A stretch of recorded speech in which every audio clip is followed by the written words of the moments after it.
How do you make your team more grateful? I think first and foremost, and again, this might be slightly controversial, it's okay, it's our podcast, is you're not.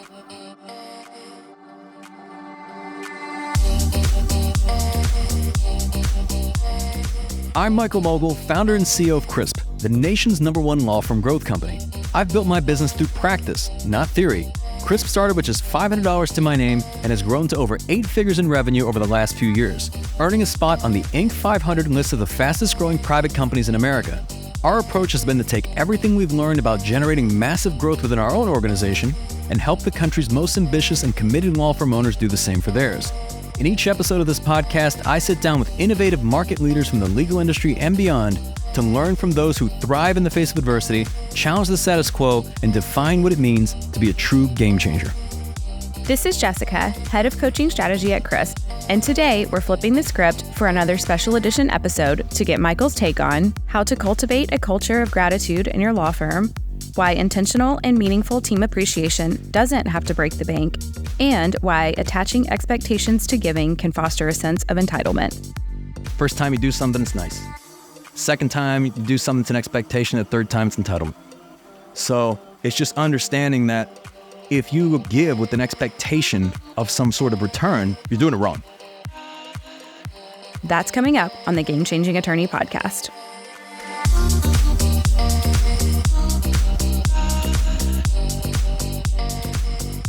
What's up, guys? It's Michael. I'm ready for another AMMA. It's got to come in hot. Sometimes someone's just sitting there, maybe they're driving and they're like, the jolt. Jolt them. Like our daughter this morning, she had the hiccups.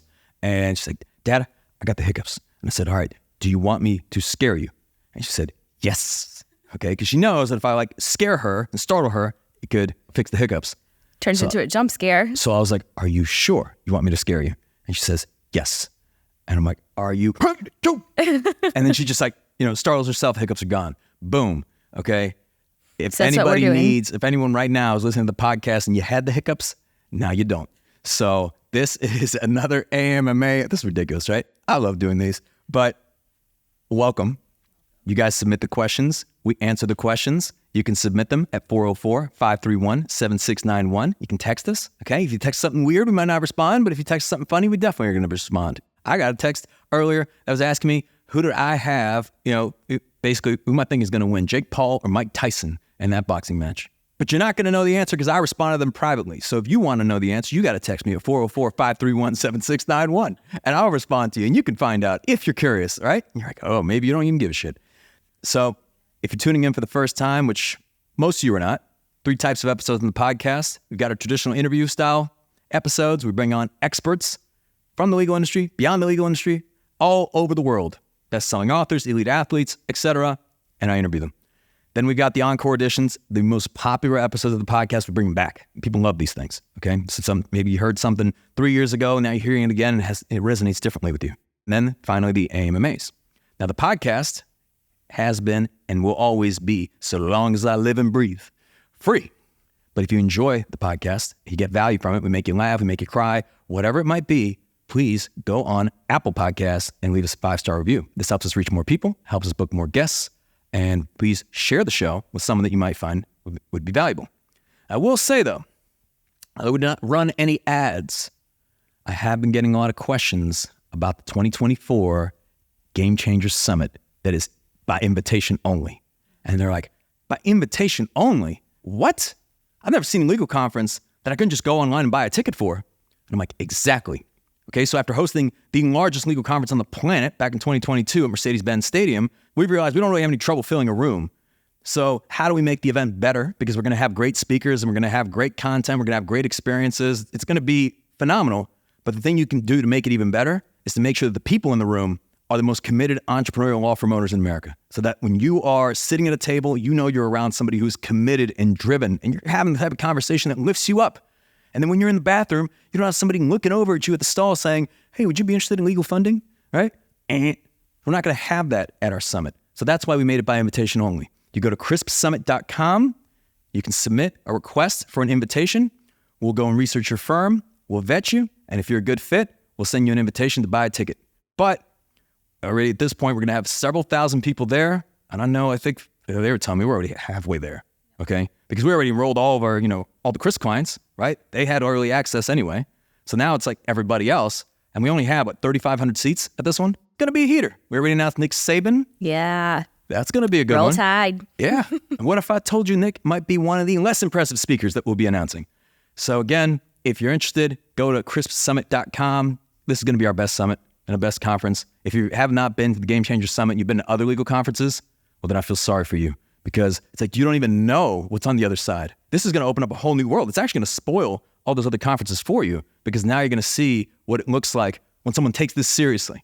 When somebody actually puts like a ton of investment and passion into something and makes it all about driving value.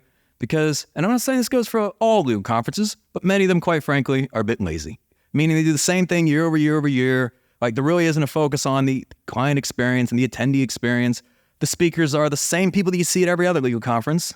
The food is mediocre, and let's just host it in a really fun place. So it just becomes the kind of the destination.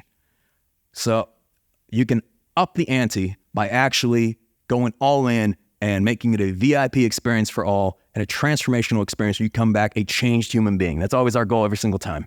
Request your invitation, crispsummit.com, CRISP, summit.com. Request the invitation before it's too late, because I'm telling you, in a couple months, people are going to be reaching out to me and saying, oh, again, it's sold out, because every single conference to this point is sold out. I'm going to say, well, I told you.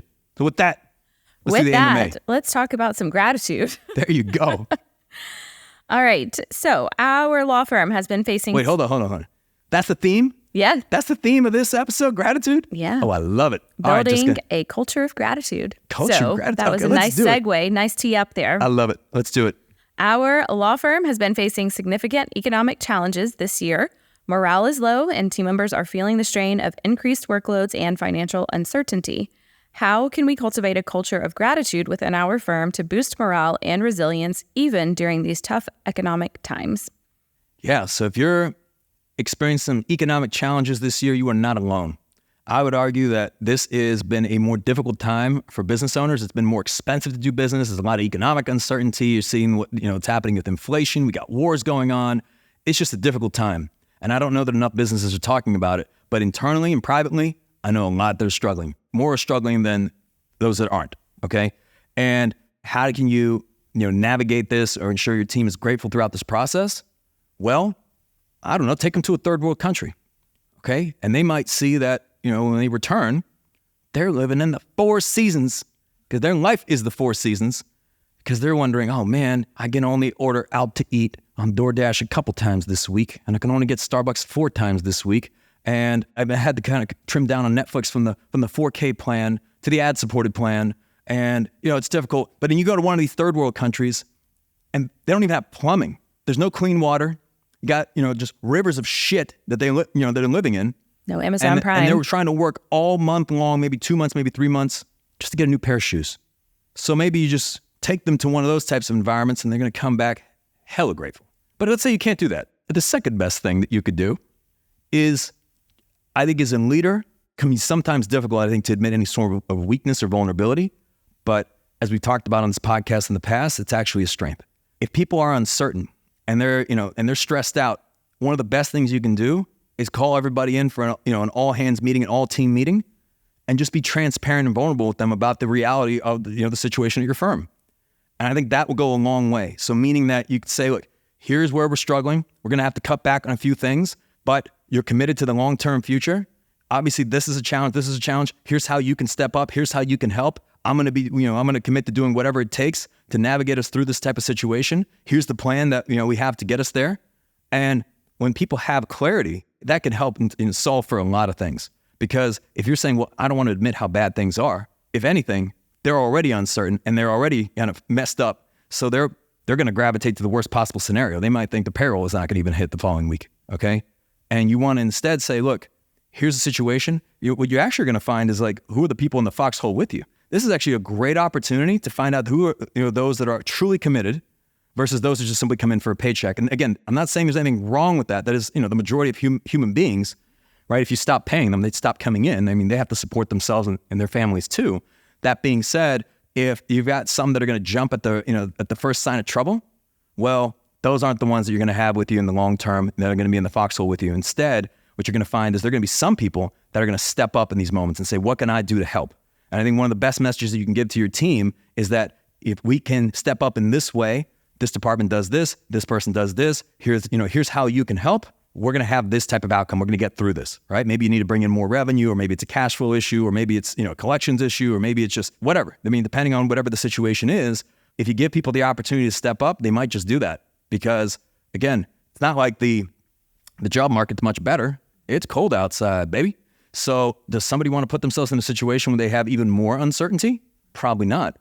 So again, I would say be honest and vulnerable and transparent. See who steps up. Those who don't, go kind of self-select, out. But I don't think you're really losing a whole lot there. And then at the same time, you're going to see who are the ones that are going to be in the foxhole with you. And one of the biggest things that, we always aim to do, and business is tough. It's like nothing's great forever. There's ups, there's downs, there's challenges. We all went through the pandemic. Like there's just going to be economic uncertainty. This is not the last time. It's going to happen in the future. And one of the things that we've always aimed to do, and I don't know if we've been 100% successful with this, but one of the things I've always aimed to do is that I'd say that, look, here are the metrics, here are the KPIs, here are the targets that we have to hit. And those of you that are actually hitting those targets, right, you're safe, right? Those of you that are actually doing your job and executing, I'm going to do whatever it takes to keep you here. But in times of trouble and in times of struggle and adversity, if you are coming in and not committed and are not hitting your targets, I have no security for you. This is the time where you have to be all in and you have to be fully committed. And if you are, man, you're safe. I'm gonna do whatever it takes. But those of you who are not doing it, man, I got no safety for you. Because you can't. I mean, in times like that, people can't just exist and blend in with the furniture. They got to be drivers, not passengers. Yeah. And we've always been clear about that. Any difficult time, like fortunately, we've never had to do layoffs, but it was always perform. We'll find a place for you and make sure you're taken care of. Exactly. So, all right. Our firm has a tradition of annual recognition events, but we've received feedback that these once-a-year acknowledgments are not enough to sustain a culture of gratitude throughout the year. What are some effective ways to incorporate regular and meaningful expressions of gratitude to keep team morale high year-round? Love this. Yeah. What do you think, Jessica? If you love it so much, why don't you answer this one? I mean, we do a lot for team recognition and peer-to-peer recognition. I know we've talked about even platform as simple as Bonusly that many of our clients use now, but it's great for peer-to-peer recognition. And then we actually have a gratitude Slack every Thursday that comes through. And so when we were much smaller and every person at the huddle went through every single morning, every Friday, we would all share gratitude. And obviously with over 100 people, that doesn't really work now, but we have an entire thread. And it's just one of the most wholesome things. And it really enlightens my week every week of just like the amount of gratitude within the company and how much people are helping each other, monthly all hands meetings. The list goes on and on. Yeah. I think the biggest thing is just you have the rhythms that allow this to happen all the time, right? It's like the grass is greener where you water it. And sometimes you got to water these people, right?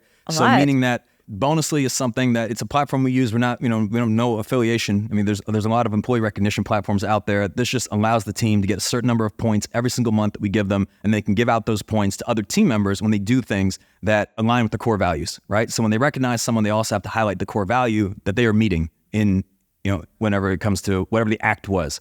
And they can give them points, and then people can redeem those points for gifts of their choice and prizes of their choice. So it actually encourages gratitude and appreciation amongst the team. On top of that, right, there's what happens in terms of like the weekly Slacks. There's the monthly all hands meetings. We have the team member of the month, CRISPR of the month. It's funny, we created a parking space for CRISPR of the month, and the best part was our winners in the first 2 months, one walks to work, and the second rides her bike. But the bike took the spot. That's right. So you could do things like that, and it varies, right? So sometimes it's like someone doesn't have to do something for you to just showcase your gratitude. Sometimes you're just sitting at home and you're thinking about a person who's been loyal to you for a very long time, and you can just send them a message or send them a video. This is something that I've started doing every single day this year. I don't just send somebody a message. I send them a video message, right? I don't like text them or write them a little note. I send them a video message, and I talk about all the ways in which I'm grateful for them. And I'll tell you what, it's made me a more grateful person.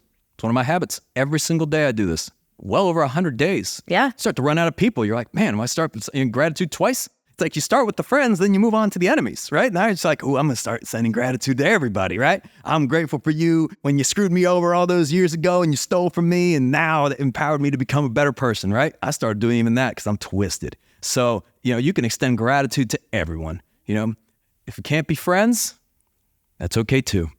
Yeah, that's all right. The rhythms. That's all it's about. It's about just constantly watering it. And it doesn't even necessarily be just you doing it. You can have this cascade across your leadership team and across the entire organization. I mean, bonusly, something the entire team does. And then the leadership team, of course, we do CRISPR of the month. And then obviously the weekly Slack, that's Laura, our head of people. She sends that out. And again, you can come up with all sorts of things you can do. Yeah, even at the monthly all hands, it's CRISPR of the month, but then we also do a core value award. Yeah, we have awards 7 for every people single get core value. recognized every single month for that as well. So that's right. The rhythm is very important. And I think as an owner, the bigger that you get, like I can't be in everything all the time, but when I do hear something great, I very intentionally reach out to someone. My ear is still to the ground always. Actually, that's one more thing. So in our weekly leadership meeting, one of the items on the agenda is always, we kind of start off with just what's going well organization-wide, like what do we call this? Customer employee headlines. Customer employee headlines. So meaning that what's a client win or what's a team member win, and we have the leadership from all the different departments. So sometimes I don't know, right? We have a lot of teams. We have, obviously we work with a lot of clients, but I hear these in our weekly leadership meeting and I can message that person, right? I can message the client. I'm like, man, that's awesome. Congrats. I can message the team member. So that kind of keeps, your ear to the ground of knowing what kind of amazing things are happening around you and your organization. Yeah, it's reinforcement, but I agree. Annual is absolutely not enough. All right. And to round us out here, so despite providing competitive salaries, comprehensive benefits, and a supportive work culture, I often feel that my employees take these perks for granted. My own experience as an employee at a less accommodating firm makes this lack of gratitude even more frustrating. How can I effectively communicate the value of the benefits and supportive culture we offer to our team without coming across as demanding gratitude? And what practices can I put in place to cultivate a more appreciative and grateful workplace environment? So you want your team to be more grateful for all the things that you do for them. Basically. Okay. So here's the thing. We live in an entitled society. If you go outside of the United States of America, you will see that people are hustling and they're grateful. Let's say you go to Europe, you go to an Asian country, or just you go to any of these places, and when you see the person sweeping the street corner, they're taking pride in the work that they're doing. And you see the person serving you and waiting tables, they take pride in what they're doing. Right? But then you come to America and it's like they're doing you a favor because things are so good. I think that's what it is. I really think it's just things are so good. Someone can say, what do you mean they're so good? Yeah, look at all the access that you have. You don't even have to leave your house anymore. You've got access to unlimited content to consume, unlimited music you can listen to. You can order food and you don't even have to leave the house to get it.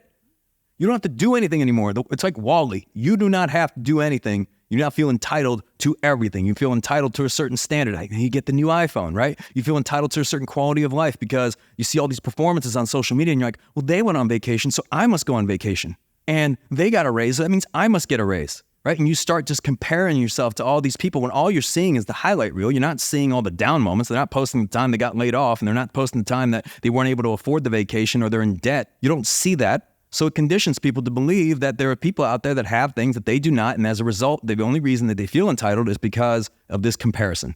I promise you they would not feel entitled if they went to a third world country and they realized, when I can live off, $10 a day and I have more than $10, right? They wouldn't feel entitled there. Perhaps they would. So how do you make your team more grateful? Well, I think first and foremost, and again, this might be slightly controversial, it's okay, it's our podcast, is you're not. You can't change someone. And I think the sooner you accept the fact that you're going to do amazing things for the people around you, but if you have an expectation of return and you expect a high five or a thank you, you're rarely going to get it. And it's not because they're bad people. It's just because they're people. So when you do something nice and you say, hey, I rolled out all these benefits, there's going to be some people in your organization that say, thank you so much. This has changed my life. And there are going to be other people that are complaining about, I don't know, either it wasn't enough. It wasn't enough. I just gave you this raise. You're like, Then, a few months later, like, I want another one, right? And then another one, and then another one, and then another one, right? First time you do something, it's nice. Second time you do something, it's an expectation. The third time, it's entitlement. So it's just understanding that if you give with an expectation of some sort of return, you're doing it wrong, right? I think you should be looking at doing things in terms of providing competitive salaries and being able to provide amazing benefits and a supportive culture and training and development, et cetera, all these different things, because it's the right thing to do and it helps the organization become more competitive. There's going to be some people that thank you, but most people won't. You're never going to hear from them. You're going to be like, what? They don't appreciate this? They're not grateful? Well, you don't really know whether they're grateful or not. But if every time you do something, you expect a pat on the back, a little accolade, well, is this your first day of leadership? Like, have you just become a leader today when you're like, oh, wait, I wanted everybody to like me. I thought that if I brought in the donuts, that everyone would give me a high five and a hug. Oh, I thought that if I did this, like, and what are you doing this because you want to be loved? What an interesting mentality. And it doesn't mean that, like, you shouldn't be liked. I mean, you can be liked. But the most important thing is that you're able to grow the organization, impact your team, impact your clients, impact your community, right? Support yourself, support your family, etc. And whether they say thank you or not, I mean, sometimes they will, sometimes they won't. You got to get over it. Yep. And you're like, but how could I make them say thank you? There was a time, I remember years ago, we passed out $100 bills. Just decided one meeting, everybody look under your chair. It's $100. And I don't remember how many people we had at the time. It was like 60 or 70 people. How many do you think said thank you? They just got $100. They didn't do anything. They didn't have to do anything. Just got $100 surprise. It was like three or four. Handful. Yeah. 3 or 4. Yeah. And I'm like, man, these ungrateful MFers. But the truth is that it was coming from the wrong place. I thought that everybody's going to love me. And instead, I should have just done it because it's like, hey, we could have just given everybody $100. It could make a positive impact on their day. Very nice, right? And whether they thank you or not, it's fine. It doesn't really matter. Sure, it's nice when someone shows appreciation, but that shouldn't be the reason why you do something. So it's like if you're giving with some expectation of return, it's not coming from the right place. And you should be giving with no expectation of return. And there's going to be those out there that will say thank you and will be grateful. And there will be those that you never hear from and come back to you and ask for more. Any other thoughts on this, Jessica? What is it? Nick Saban says, if you want to make everybody happy, go sell ice cream. Go sell ice cream. So get over it. How do I instill a culture of gratitude? Well, you can be grateful. You can control you. You can, highlight individuals at your firm and be grateful for them and support them and do good things. But just because someone's not grateful back doesn't mean you shouldn't do good things. You should do the things that are necessary to help the organization and the people in it grow and become more effective. Because when you started out and it was just you on your own by your damn self, if you could have done it all alone, well, then maybe, you couldn't, first and foremost. So then you had to hire people to help you and support you to build this vision and actually realize this vision. And now you have a team full of people that you invest in that are helping you achieve this vision. Maybe you should be grateful to them for being on this journey with you. It's your journey. They're helping you accomplish your dreams and your vision. And the fact that they're not saying thank you for this check that I received today, as much as you would like them to, I get it, right? I get it as a business owner. I get it. Sometimes you are busting your ass to make sure that you're able to support your team. And, when you're down and you're having a tough time, a thank you would be nice, but it's probably not going to come. So you got to get over that and you got to grow up, man up, woman up, and lead. It's a thankless job. Yeah. All right. And that's all we got. Until next time. With the jolt. Don't have hiccups. You've been listening to the Game Changing Attorney podcast with Michael Mogill. If you found this episode valuable, here are 3 free ways that we can help you grow your law firm.